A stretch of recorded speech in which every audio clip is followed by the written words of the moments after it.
আজ থেকে ১০০ বছর পর ক্যালেন্ডারের পাতায় যখন ২১২৪ সাল, আমাদের প্রায় প্রত্যেকের দেহ তখন মাটির নিচে, অস্তিত্ব তখন রুহের জগতে।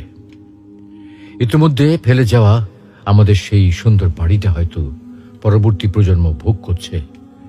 পছন্দের কাপড়গুলো ব্যাকডেটেড হয়ে গেছে।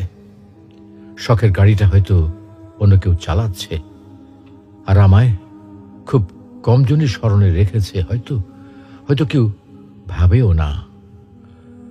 হাতে তাদের সময় নেই, যাদের জন্য এত কিছু করতে করতে নিজের জীবনটাই শেষ করে দিয়েছিলাম।